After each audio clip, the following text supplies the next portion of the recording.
যে বাংলাদেশে কাদের দ্বারা ইসলাম আজকে প্রচার হয়েছে।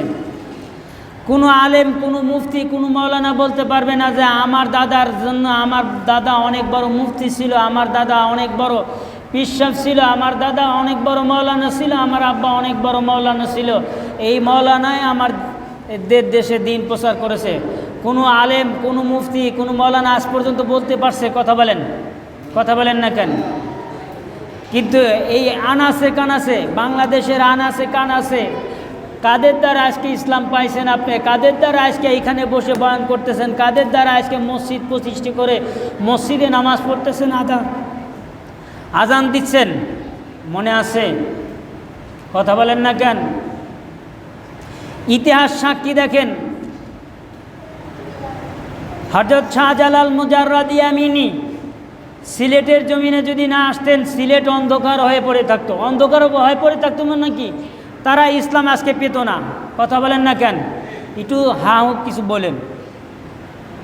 আজকে যদি বাংলার জমিনে যদি শাহজালাল যদি না আসতেন, শাহপরান, শাহ মাকদুম, এইসব অলিরা যদি না আসতেন, আপনি ইসলাম পাইতেন না।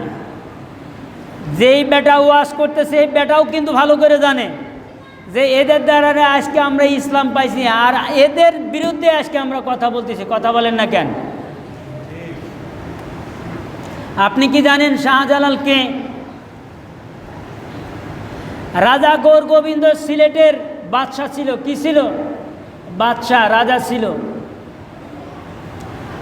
হযরত শাহজালাল মুজাররদ ইয়ামিনী যখন সিলেটে আসবেন, নদী যখন পার হবেন, তার ভক্তবৃন্দ 10 থেকে 11 জন ভক্তবৃন্দ ছিল সাথে, সঙ্গী সাথী।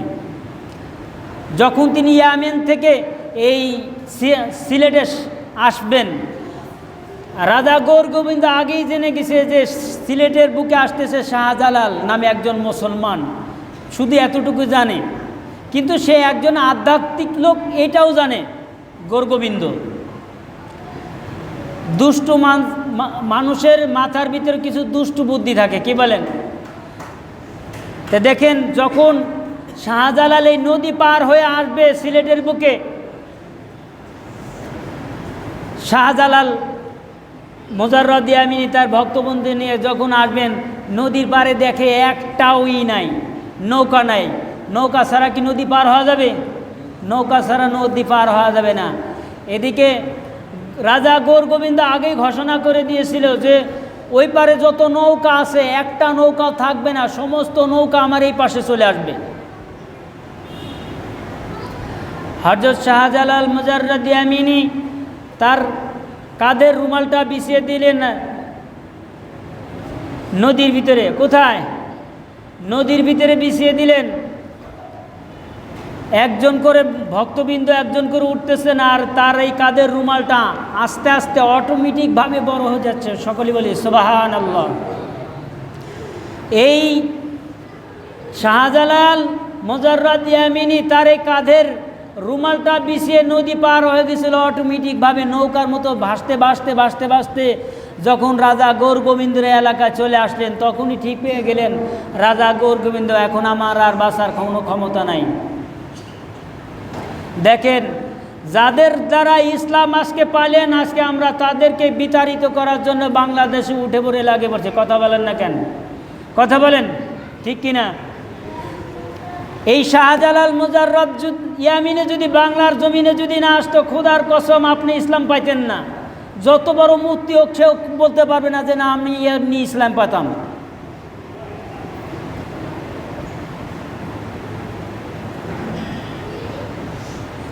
শাহজালাল মুজাররদ ইয়ামিনী তিনি দেখলেন এই রাজা গৌর গোবিন্দ একজন অত্যাচারী বাদশা ছিল। কি ছিল? অত্যাচারী বাদশা ছিল এবং খুবই অত্যাচার করত মুসলমানের উপর। মুসলমানের পক্ষে গরু জবাই করা হালাল না হারাম? কথা বলেন। হালাল। এই হালাল কাজটা রাজা গৌর গোবিন্দ দেখতে পারত না। মুসলমান তার সন্তানের জন্য খাসি বা বকরি আকিকা দিবে, এটা কি জায়েজ না না জায়েজ? এই জায়েজ কাজটাকে রাজা গৌর গোবিন্দ দেখতে পারত না। এইটার বিরুদ্ধে শাহজালাল সর্বপ্রথম সিলেটের বুকে এসে সাথে রাজা গৌর গোবিন্দ যুদ্ধ করা লাগে নাই, বিনা যুদ্ধে সে জয় হয়ে গেছে। সকলেই বলি সুবহানাল্লাহ। শাহজালাল মুজাররদ ইয়ামিনীর একজন খাদেম ছিল, সেই খাদেমকে বলতেছেন তুমি আজান দাও। এই খাদেম যখন আসরের আজান, সেই সময় কিসের আজান চলছে? আসরের আজান। যখন শাহজালাল মুজাররদ ইয়ামিনী তার ভক্তকে বলল যে তুমি আজান দাও, আজান দেওয়ার সাথে সাথে রাজা গৌর গোবিন্দর বাড়ির ভিতরে মূর্তিখানায় যত মূর্তি ছিল এক একটা মূর্তি করে ঠাস ঠাস করে পড়ে গিয়েছিল আজান দেওয়ার কারণে। কিসের কারণে? রাজা গৌর গোবিন্দর আর বোঝার বাকি থাকলো না যে এইখান থেকে আমার আর পলানোর মতো কোনো উপায় নাই, বিনা যুদ্ধে জয় হয়ে গেলেন। হযরত শাহজালাল মুজাররদ ইয়ামিনী সিলেটের বুকে বাংলার জমিনে ইসলাম প্রচার করতে লাগলেন। সেই জন্য আল্লাহ পাক রব্বুল আলামিন বলেন, আলা ইন্না আউলিয়া আল্লাহি লা খাউফুন আলাইহিম ওয়া লা হুম ইয়াহজানুন। তোমরা যারা আমার বন্ধুদের প্রতি, ওলিদের প্রতি বিদ্রুপ ঘোষণা করতেছ, খবরদার এদের প্রতি কোনো তুচ্ছ রটনা করবে না, এদের প্রতি কোনো খারাপ মনোভাব করবে না। আলা ইন্না আউলিয়া আল্লাহি লা খাউফুন, এদের কোনো ভয়ও নাই, চিন্তাও নাই। এটা কোরআনের আয়াত। আপনি যদি মনে করেন যে না আমি এই কোরআনের আয়াত মানি না, আলহামদুলিল্লাহ নাহমাদুহু ওয়া নাস্তাঈনুহু ওয়া নাস্তাগফিরুহু ওয়া নু'মিনু বিহি ওয়া নাতাওয়াক্কালু আলাইহি ওয়া নাউযু বিল্লাহি মিন শুরুরি আনফুসিনা ওয়া মিন সাইয়্যাতি আমালিনা। من يهده الله فلا مضل له ومن يضلله فلا هادي له ونشهد أن لا إله إلا الله وحده لا شريك له ونشهد أن سيدنا وسندنا وحبيبنا ومولانا محمد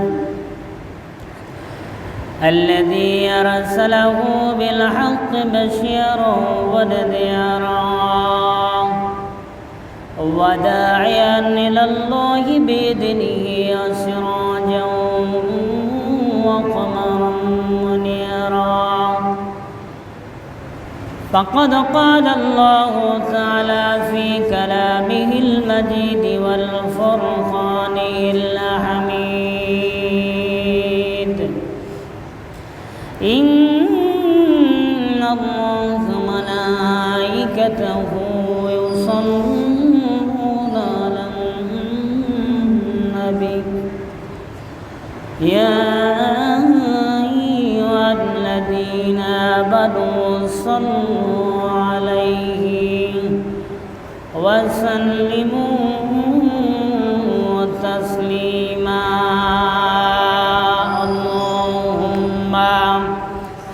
صل على سيدنا مولانا وعلى آل سيدنا شفيعنا محمد. اللهم صل على سيدنا مولانا وعلى آل سيدنا شفيعنا محمد. جرے جرے پڑھو درود عام من بھائی بشیا مدر درود شنن نبی رو جفا کے شویا. اللهم صل على سيدنا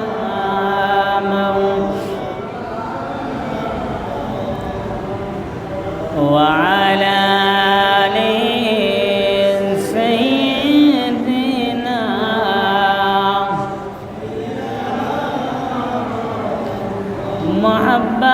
করিয়া দুরূদ পড়িবে যে জনে, তাহার জন্য দোজখ হারাম বলেন আল্লাহ কোরআনে। আল্লাহুম্মা সাল্লি আলা সাইয়্যিদিনা মাওলানা ওয়া আলা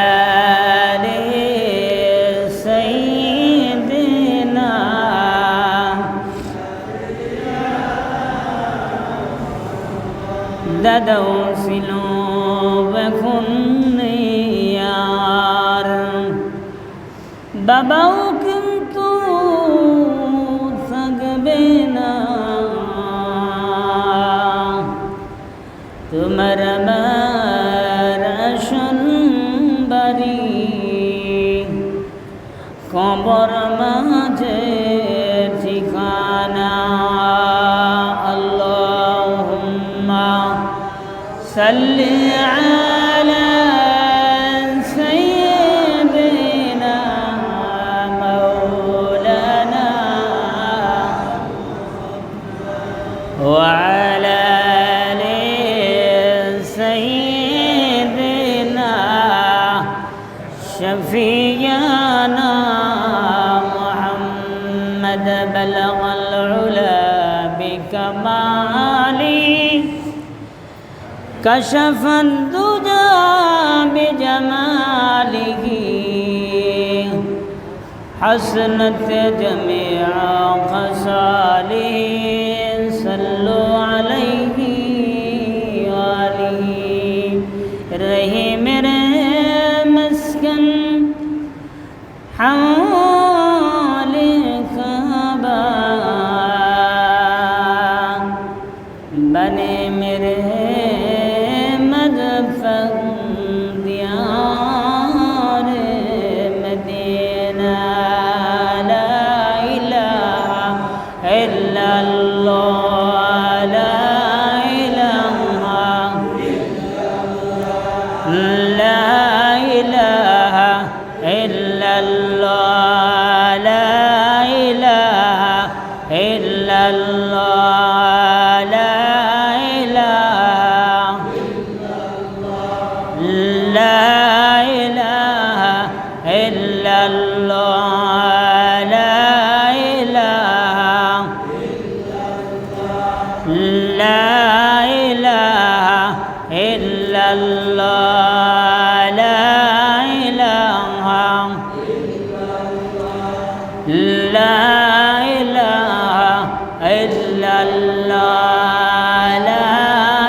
সকলে বলি সাল্লাল্লাহু আলাইহি ওয়াসাল্লাম। মুআজ্জাজ মুহতারাম সম্মানিত মুসল্লিয়ানে কেরাম, পর্দার আড়ালে মা ও বোনেরা, আসসালামু আলাইকুম ওয়া রাহমাতুল্লাহি ওয়া বারাকাতুহু। সেই মহান তাআলার দরবারে লক্ষ লক্ষ কোটিতে কোটিতে শুকরিয়া, যেই মহান প্রভু আপনাকে এবং আমাকে অতি ভালোবেসে অতি আদর করে তার এই সুন্দর ঘরের মধ্যে, পৃথিবীর শ্রেষ্ঠ ঘরের মধ্যে বসে সরার কায়নাত মুফাখর মওজুদাত তাজদার মদিনা আহমদ মোহাম্মদ মুস্তাফা সকলে বলে সাল্লাল্লাহু আলাইহি ওয়াসাল্লাম। যেই ব্যক্তিকে আল্লাহ পাক রব্বুল আলামিন তার মুখের জবান এত পবিত্র ছিল, যেই ব্যক্তি তিনি যদি কোনো একটা বস্তুর প্রতি যদি হা বলতেন তা সেটা আল্লাহ পাক রব্বুল আলামিন সেটাকে হালাল বানিয়ে দিতেন। সকলে বলি সুবহানাল্লাহ। যেই ব্যক্তি কোনো বস্তুর উপর যদি না বলতেন সেই বস্তুটা সকলের জন্য হারাম হয়ে গেছে, বলেন নাউজুবিল্লাহ। তা এমন একজন নবী, এসব পোলাপান নিয়ে বাইরে যান, ছোটো ছোটো পোলাপান, যেসব পোলাপান দুষ্ট করে বাইরে পাঠায় দেন, এই তোরা ওকে মানা করবি পারিস না, দিয়ে বাইরে বাইরে বসা দে। পোলাপান ডিস্টার্ব করলে কথার মনোযোগটা ওদের প্রতি চলে যায়, এটা বোঝা লাগে। যেই ব্যক্তির কথা, যেই ব্যক্তি জমিন থেকে পা মুবারক উঁচু করলেই আল্লাহ পাক রব্বুল আলামিন মিরাজ ঘটিয়ে দেন, বলেন সুবহানাল্লাহ। তা এমন একজন মহামানব, এমন একজন ব্যক্তি, এমন একজন যেই ব্যক্তিকে আল্লাহ পাক রব্বুল আলামিন তামাম পৃথিবীর ভিতরে আশরাফুল মাখলুকাত হিসেবে, যেই ব্যক্তির উম্মত হিসেবে আপনাকে দুনিয়াতে প্রেরণ করে পাঠালেন, সেই মহামনিবের দরবারে আবারও শুকরিয়া আদায় করি, সবাই বলি আলহামদুলিল্লাহ। অসংখ্য সুযোগ জানাচ্ছি যেই মহান প্রভু আপনাকে এবং আমাকে আজকে জুমার নামাজ আদায় করার লক্ষ্যে, জুমার নামাজ 2 রাকাত নামাজ পড়ার জন্য যেই মহান প্রভু আপনাকে এবং আমাকে এই পৃথিবীর শ্রেষ্ঠ ঘরের মধ্যে প্রবেশ করালেন, সেই মহামনিবের দরবারে আবারও শুকরিয়া আদায় করি, সবাই বলি আলহামদুলিল্লাহ। যাই হোক, আল্লাহ পাক রব্বুল আলামিনের দরবারে অসংখ্য সুযোগ জানাচ্ছি যেই মহান প্রভু আপনাকে এবং আমাকে মুসলমান হিসেবে দুনিয়াতে পাঠিয়েছেন, সকলে বলি আলহামদুলিল্লাহ। পৃথিবীতে আমরা জানি বিভিন্ন ধর্ম আছে, খ্রিস্টান আছে, বৌদ্ধ আছে, ইহুদি আছে, হিন্দু আছে, মুসলমান আছে, কিন্তু আল্লাহ পাক রব্বুল আলামিনের কাছে একটাই মনোনীত ধর্ম, সেটা কি? ইসলাম। সকলে বলি সেটা কি? ইসলাম। ইন্নাদ-দীনা ইনদাল্লাহিল ইসলাম। আল্লাহ পাক রব্বুল আলামিনের কাছে মনোনীত ধর্ম একটাই, সেটা হচ্ছে কি? ইসলাম। ইসলাম ছাড়া কারোর কোনো গতি নাই। আল্লাহ পাক রব্বুল আলামিন কুরআনুল কারীমের মধ্যে বলেন, ইয়া আইয়ুহান নাসু উবুদু রাব্বাকুমুল্লাযী খালাকাকুম ওয়াল্লাযীনা মিন ক্বাবলিকুম লাআল্লাকুম তাত্তাকুন। ইয়া আইয়ুহান নাস, সমস্ত মানুষ, সকলকে আল্লাহ পাক রব্বুল আলামিনকে সম্বোধন করে ডাকছেন, হে মানব জাতি। হে মানব জাতি যদি বলে ডাকা হয় তাহলে কিন্তু এই হের ভিতরে কিন্তু সমস্ত মানব জাতি চলে আসে, কি বলেন, ঠিক কিনা? এখানে কিন্তু কারোর নাম ধরে ডাকা হয় নাই যে ইয়া আইয়ুহাল মুসলিমুন বা ইয়া আইয়ুহাল হিন্দু, ইয়া আইয়ুহাল খ্রিস্টান, ইয়া আইয়ুহাল বৌদ্ধ বলে ডাকা হয় নাই। ইয়া আইয়ুহান নাসু উবুদু, ইয়া আইয়ুহান নাসু উবুদু, হে মানব জাতি, সকল মানব, উবুদু রাব্বাকুম, আল্লাহ পাক রব্বুল আলামিনের তোমরা ইবাদত করো। কার ইবাদত করো? আল্লাহ পাক রব্বুল আলামিনের ইবাদত করো। রব্বাকুমুল্লাযী খালাকাকুম ওয়াল্লাযীনা মিন ক্বাবলিকুম, যেই মহান প্রভু আপনাকে এবং আমাকে সৃষ্টি করেছেন, সেই মহান প্রভুকে আল্লাহ পাক রব্বুল আলামিন ইবাদত বন্দেগীর কথা বলেছেন। সকলে বলি সুবহানাল্লাহ।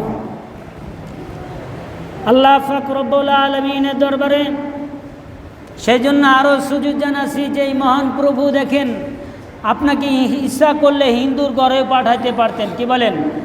আমাকে মুসলমান ঘরে না পাঠিয়ে বৌদ্ধ ঘরেও পাঠাতে পারতেন, কিন্তু আল্লাহ পাক রব্বুল আলামিন আমাকে অতি ভালোবাসার কারণে মুসলমান ঘরে পাঠিয়েছেন। সকলে বলি সুবহানাল্লাহ। এখন আমরা মুসলমান ঘরে জন্ম হয়ে বা মুসলমান ঘরে এসে আমরা খুশি না বেরাদার? সকলে বলি আমরা অবশ্যই সকলেই খুশি, সকলেই বলে আলহামদুলিল্লাহ। যাই হোক, আমার আলোচনার বিষয় যদিও আজকে এটা না, আমার আলোচনার বিষয় ছিল আহলে বাইত। যেহেতু গত সপ্তাহে প্রশ্ন করা হয়েছিল আমরা আহলে বাইতদেরকে কীভাবে অনুসরণ করব বা তাদেরকে কিভাবে চিনব, সকলে বলি ইনশাআল্লাহ। পৃথিবীতে দেখেন, তার আগে অন্য জায়গাতে একটু ঘুরে আসি, কি বলেন? মানে আমাদের বাংলাদেশ থেকে একটু আনাচে কানাচে থেকে ঘুরে আসি, দেখি কাদের দ্বারা ইসলাম এই দুনিয়াতে, এই বাংলাদেশে প্রতিষ্ঠিত হয়েছে। আমি এই কথাটা আরও অনেকবার বলেছি, বাংলাদেশে যে ইসলাম প্রচার হয়েছে, আমি তো অল্প কয়েক বছর হয়তো আমার বয়স, আপনারা যারা আমার চেয়ে ডবল বয়স আছেন তারা জানেন যে এই বাংলাদেশের কাদের দ্বারা ইসলাম প্রচার হয়েছে, কি বলেন? বা আপনাদের বাপ দাদা যারা আছে তারা জানেন যে বাংলাদেশে কাদের দ্বারা ইসলাম আজকে প্রচার হয়েছে। কোনো আলেম, কোনো মুফতি, কোনো মাওলানা বলতে পারবে না যে আমার দাদার জন্য আমার দাদা অনেক বড় মুফতি ছিল, আমার দাদা অনেক বড় পীর সাহেব ছিল, আমার দাদা অনেক বড় মাওলানা ছিল, আমার আব্বা অনেক বড় মাওলানা ছিল, এই মাওলানাই আমার দেশে দিন প্রচার করেছে। কোনো আলেম, কোনো মুফতি, কোনো মাওলানা আজ পর্যন্ত বলতে পারছে? কথা বলেন না কেন? কিন্তু এই আনাচে কানাচে, বাংলাদেশের আনাচে কানাচে কাদের দ্বারা আজকে ইসলাম পাইছেন আপনি? কাদের দ্বারা আজকে এইখানে বসে বয়ান করতেছেন? কাদের দ্বারা আজকে মসজিদ প্রতিষ্ঠা করে মসজিদে নামাজ পড়তেছেন, আজান দিচ্ছেন? মনে আছে? কথা বলেন না কেন? ইতিহাস সাক্ষী দেখেন,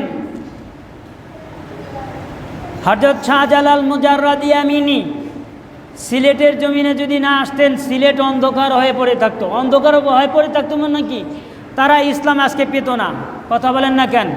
একটু হোক কিছু বলেন।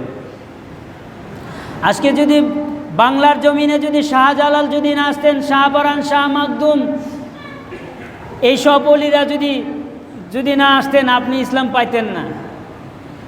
যেই বেটা ওয়াজ করতেছে এই বেটাও কিন্তু ভালো করে জানে যে এদের দ্বারা আজকে আমরা ইসলাম পাইছি, আর এদের বিরুদ্ধে আজকে আমরা কথা বলতেছি। কথা বলেন না কেন? আপনি কি জানেন শাহজালাল কে? রাজা গৌর গোবিন্দ সিলেটের বাদশাহ ছিল। কি ছিল? বাদশাহ, রাজা ছিল। হযরত শাহজালাল মুজাররাদি আমিনী যখন সিলেটে আসবেন, নদী যখন পার হবেন, তার ভক্তবৃন্দ 10 থেকে 11 জন ভক্তবৃন্দ ছিল সাথে, সঙ্গী সাথী। যখন তিনি ইয়ামেন থেকে এই সিলেটে আসবেন, রাজা গৌর গোবিন্দ আগেই জেনে গেছে যে সিলেটের বুকে আসতেছে শাহজালাল নামে একজন মুসলমান। শুধু এতটুকু জানে, কিন্তু সে একজন আধ্যাত্মিক লোক এটাও জানে গৌর গোবিন্দ। দুষ্টু মানুষের মাথার ভিতরে কিছু দুষ্টু বুদ্ধি থাকে, কি বলেন? তো দেখেন, যখন শাহজালাল এই নদী পার হয়ে আসবে সিলেটের বুকে, শাহজালাল মুজাররাদি আমিনী তার ভক্তবৃন্দ নিয়ে যখন আসবেন, নদীর পাড়ে দেখে একটাও নাই, নৌকা নাই। নৌকা ছাড়া কি নদী পার হওয়া যাবে? নৌকা ছাড়া নদী পার হওয়া যাবে না। এদিকে রাজা গৌর গোবিন্দ আগেই ঘোষণা করে দিয়েছিল যে ওই পারে যত নৌকা আছে একটা নৌকা থাকবে না, সমস্ত নৌকা আমার এই পাশে চলে আসবে। হযরত শাহজালাল মুজাররাদি আমিনী তার কাঁধের রুমালটা বিছিয়ে দিলেন নদীর ভিতরে। কোথায়? নদীর ভিতরে বিছিয়ে দিলেন। একজন করে ভক্তবৃন্দ একজন করে উঠতেছেন, আর তার এই কাঁধের রুমালটা আস্তে আস্তে অটোমেটিকভাবে বড় হয়ে যাচ্ছে। সকলেই বলি সুবহানাল্লাহ। এই শাহজালাল মুজাররাদি আমিনী তার এই কাঁধের রুমালটা বিছিয়ে নদী পার হয়ে গেছিল অটোমেটিকভাবে, নৌকার মতো ভাসতে ভাসতে ভাসতে ভাসতে যখন রাজা গৌর গোবিন্দের এলাকায় চলে আসলেন, তখনই ঠিক পেয়ে গেলেন রাজা গৌর গোবিন্দ এখন আমার আর বাঁচার কোনো ক্ষমতা নাই। দেখেন, যাদের দ্বারা ইসলাম আজকে পাইলেন, আজকে আমরা তাদেরকে বিতাড়িত করার জন্য বাংলাদেশে উঠে পড়ে লাগে পড়ছে। কথা বলেন না কেন? কথা বলেন, ঠিক কিনা? এই শাহজালাল মুজাররদ ইয়ামিনে যদি বাংলার জমিনে যদি না আসতো, খোদার কসম আপনি ইসলাম পাইতেন না। যত বড় মুফতি হোক সেও বলতে পারবে না যে না আমি এমনি ইসলাম পাতাম।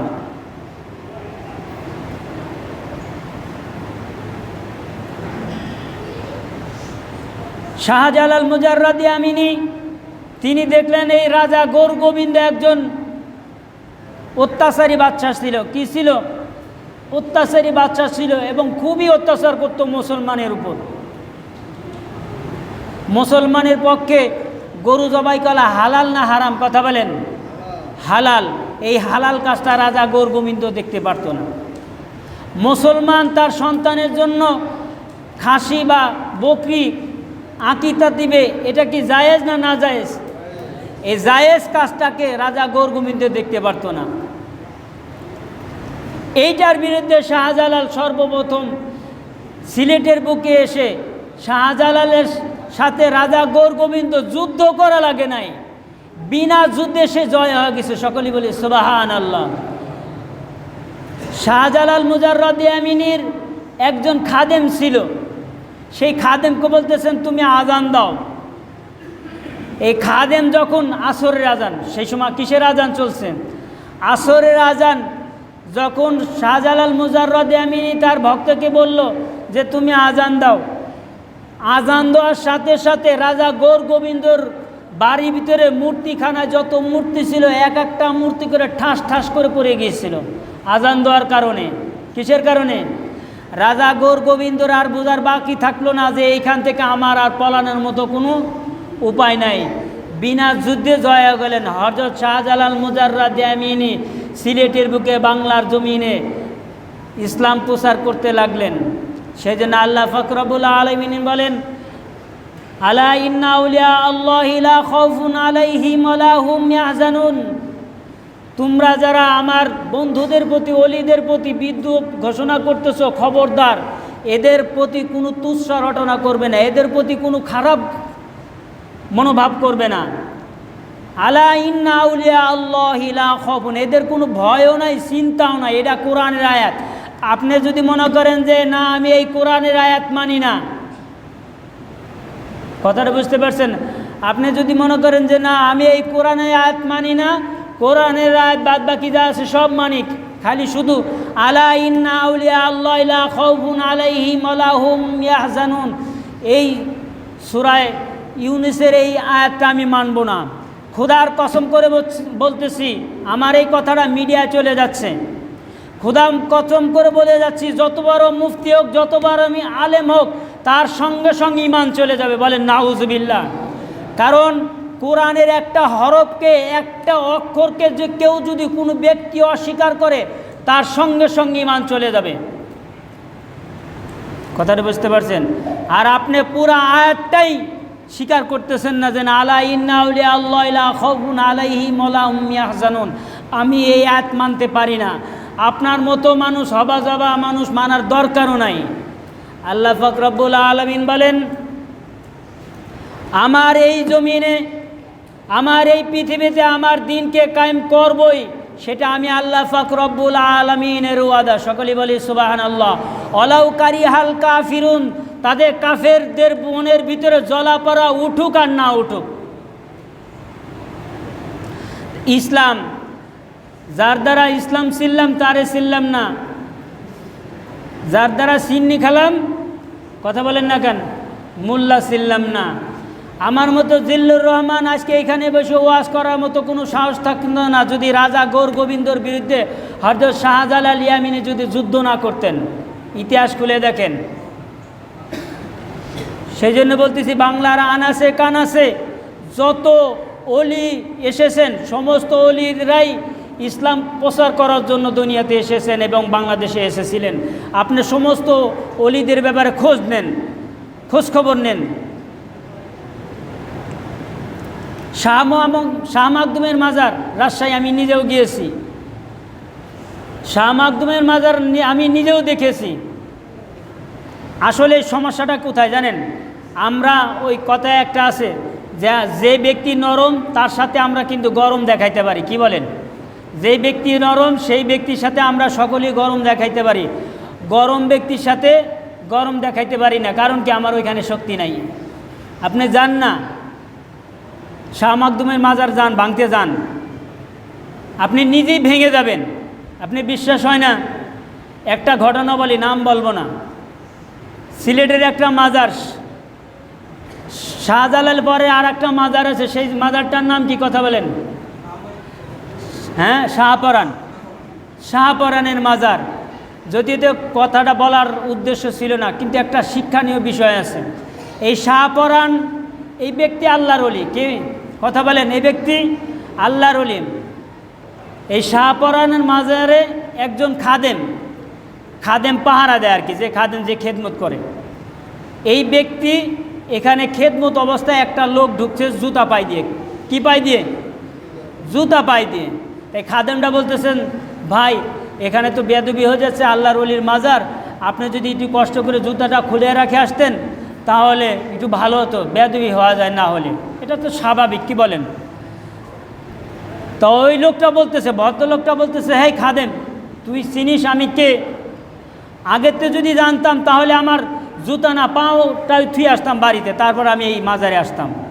কথা বোঝেন নাই? ওই লোকটা, ভদ্রলোকটা বলতেছে, আগে যদি তুই বলে দিতি যে আমি, তাহলে আমার পাওটাই থুয়ে আসতাম জুতে বাদ দিয়ে। এই লোকটা শেষ পর্যন্ত, যাই হোক, এই খাদেম তো বিচারা, ওই বললাম শক্তর ভক্ত, নরমের জম, বেটা তো নরম মানুষ, কিছু বলে নাই। তা আল্লাহ পাক রব্বুল আলামিনের এই কথাটা তার দরবারে আর বরদাস্ত হয় নাই, সহ্য হয় নাই, যে আমার বন্ধুর সাথে, আমার ওলির সাথে বেয়াদবি। আল্লাহ তো আগেই বলছেন যে আলা ইন্না আউলিয়া আল্লাহ লা খাউফুন আলাইহিম ওয়া লা হুম ইয়াহজানুন, এদের কোনো চিন্তা নাই, ভয় নাই। তাই এদের চিন্তা নাই, ভয় নাই, আমি এদের চিন্তা করে কি করব? কি বলেন? এই লোকটা মাজারে কাজ শেষ করে বাড়ি যাওয়ার পথে গাড়ির থেকে যখন নামতে যাবে, বা একটা পাও যে কোনোভাবে বাহির ছিল, আর একটা গাড়ি অপর দিকে এসে পাও সিট করে কেটে নিয়ে চলে গেল। কিছুক্ষণ আগে কি বলেছিল? যে আগে যদি বলতেন, এই মাজারে খাদেম, আগে যদি তুই বলে দিতি তাহলে আমার পাওটাই রেখে আসতাম বাড়িতে। এখন পাও রাখা হয়েছে নাকি? কথা বলেন না কেন? এখন কি পাও রাখা হয়েছে? পাও এখন নিজে ইচ্ছাকৃতভাবে নিজেই রেখে দিল, পাও কিন্তু একটা কাটা পড়ে গেছে। সেই জন্য আল্লাহ পাক রব্বুল আলামিন বলেন, খবরদার আমার বন্ধুদের সাথে কোনো সময় কোনো বেয়াদবি করবে না। যার কারণে ইসলাম ছিলাম তারে ছিলাম না, যেই মোল্লার উসিলা সিন্নি খাইলে সেই মোল্লারে ছিললে না। আজকে যাদের উসিলা আপনি ইসলাম ছিলেন, যাদের উসিলা আপনি দিন পাইলেন, আজকে তারা কোথায় আর আপনি কোথায়? আপনি সূরা আলহামদুলিল্লাহ তো বাংলাদেশে বলতে পারতেন না। রাজা গৌর গোবিন্দর এলাকায় ছিল, কেউ প্রকাশ্যে আল্লাহ নাম নিতে পারবে না। ইতিহাস খুলে দেখেন, সত্য না মিথ্যা। হযরত শাহজালাল মুজাররাদি আমিনে যুদ্ধ করার কারণে আপনি আজকে প্রকাশ্যে আল্লাহু আকবার ধ্বনি দিতে পারতেছেন। আপনি কার বিরুদ্ধে কথা বলতেছেন? কথা বলেন।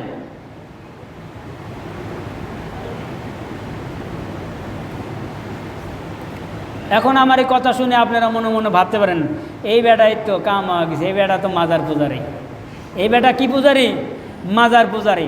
মাজার পূজারি জিনিস এক জিনিস, আর ওলিয়া আউলিয়াদের ভক্ত এক জিনিস। কি বলেন? বাংলাদেশে পৃথিবীর জমিনে বড় বড় মাজার আছে। ইমাম আবু হানিফা রহমতুল্লাহ আলাই মাজারে যান, ওইখানে কোনো বেয়াদবি করে দেখেন, ওইখানে ভাঙতে যান।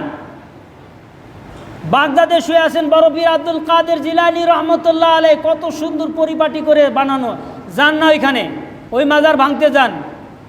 আরও যে মাজারগুলো আছে, তারপরে এই বুখারি, এই যে বুখারি শরীফ যে লেখছেন, ইমাম বুখারি রহমতুল্লাহ আলার মাজার আছে পৃথিবীকে, যান না ভাঙতে।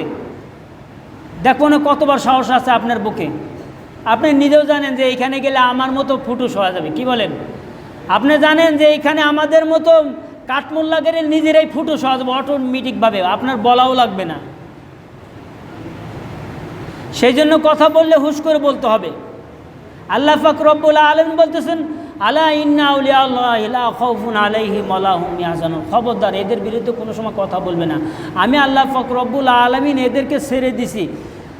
যখন এই দেখেন একজন আল্লাহর ওলি যখন কথা বলে 100-এ কাজ হয়ে যায়, হয় নাই ভাই?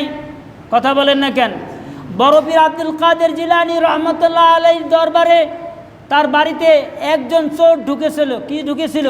একজন চোর ঢুকেছিল। সে আগেতেই নিয়ত করছে আজকে বড় পীর আব্দুল কাদের জিলানী রহমতুল্লাহ আলাইহির বাড়িতে চুরি করব।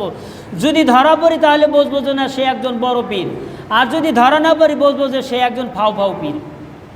শেষ পর্যন্ত চুরি করতে গিয়ে এই চোরটাও কিন্তু ধরা পড়ে গেছে। লম্বা ইতিহাস। যেহেতু আমাদের টাইম শেষ, কথা কোনটা বলবো, যেটা বলি সেইটাই মনে করেন আমাদের জন্য কার্যকর এবং আমাদের জন্য খুবই কার্যকর এবং আমল করার দরকার অবশ্যই। কিন্তু আমাদের টাইমের কারণে, সময়ের কারণে আমরা পারি না কোনো কথা শেষ পর্যন্ত বলতে। যাই হোক, আল্লাহ পাক রব্বুল আলামিন আমাদেরকে সঠিক বোঝার তৌফিক দান করুন। সবই বলে আমিন। ওয়া আখিরু দাওয়ানা আলহামদুলিল্লাহি রাব্বিল আলামিন।